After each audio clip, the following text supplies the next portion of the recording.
ይላል አንድ ሰው ይሞትና ተሰግዶበት ተቀበረ ከዚያም ከኢሻ ሰላት በኋላ ናዕሹ ይሄ ጀናዛ መሸከሚያው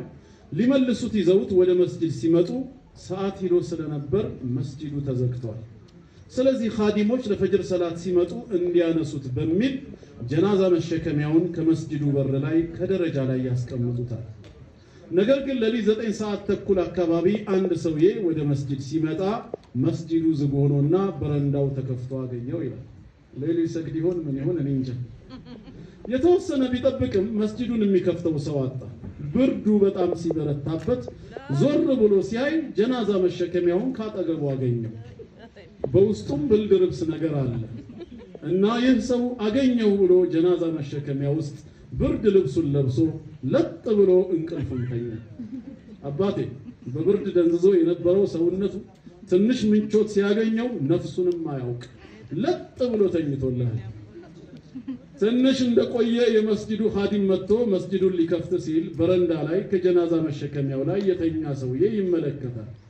ምናልባት ከፈጅር በኋላ ሊሰገድበት ያመጡት ጀናዛ መሰለው ከኋላውም ሌሎች ሰዎች መጥቶ ግማሹ ሽንት ቤት ሌላው ውዱእ ሊያደርግ ይሄዳሉ ይህ በረንዳ ላይ ተኝቶ የሚያዩት ሰውዬ ወይም ጀናዛ ደግሞ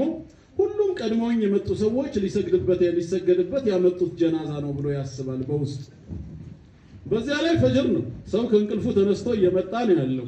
ገና በደንብ ያለቀ ህዝብ ነው ሊሰገድበት የመጣ ጀናዛ ይሆናል በማለት ተጋግዘው ወደ መስጂድ ኢማሙ ጋር ወደ ሚህራብ አስገቡት ማሻአላህ ተበረከ ብርድ የቀጠቀጠው ሰውዬ ሲሸከሙት አያውቅ ተኝቷል ሰዎቹም የማን ይሁን ብለው አይጠይቁ ገና ከእንቅልፋቸው በደንብ አልነቁም እናም ተሸክመው መስጂድ ውስጥ አስገቡት ፈጅር አዛን ብሎ ለመስገድ ወደ 50 የሚሆኑ ሰዎች ተሰበሰቡ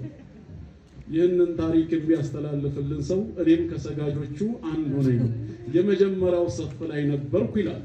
ከፈርድ በኋላ ልንሰግድበት ጀናዛው ከፊት ተደርጎ የፈጅር ሰላት እየሰገድን ነው ልክ ለሁለተኛው ረካዓ ስንነሳ ጀናዛው ሲንቀሳቀስ አየሁ እንዴ አይኔ ነው ወይስ ምንድነው ብዬ አይኔን አበስኩ ጨፍኜም ገለጽኩ መንቀሳቀሱን ግን አልተወም በቃ እንቅልፍ አለቀቀኝም ይሆናል ብዬ አሰብኩ ነገር ግን የጀናዛ መሸከሚያው በደንብ መንቀሳቀስ ጀመረ ያኔ መረባበሽና መፍራት ጀመረ ይህ የተኛው ሰውዬ ከብርድ ልብሱ ውስጥ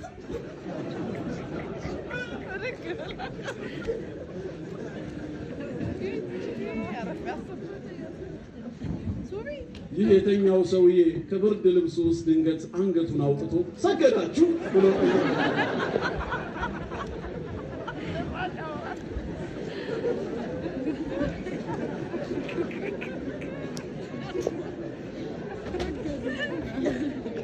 ያኔ ሁሉም ሰጋጆች ደንግጦ መተረማመስና መሮጥ ጀመሩ እናንተ ብትሆኑስ ማነው እስቲ ሰላቱን ማያቋርጥ ማሻአላህ እንዳትፈተን እንጂ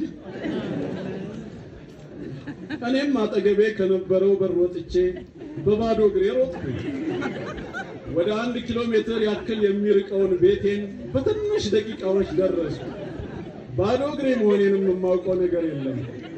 ኢማሙም ሲያየው ደንግጦ መሬት ላይ ይወድቃል ሌሎች ሰዎች ግማሹ ከግድግዳ ጋር ይጋጫል ሌላው ደግሞ ልክ እንደኔው በባዶ እግሩ ይወጣል መስጂድ ውስጥ አንድ ሰው አልቀረም አሁንም ሌላኛው በጣም የሚያስቀው ክስተት ተከሰተ ያ ከሬሳ መሸከሚያ ላይ ተኝቶ የነበረው ሰውዬ ሲነሳ ሰዎች ሲሸሹ ሲሮጡ ሲያይ ኋላቸው ተከትሎ መሮጥ ጀመረ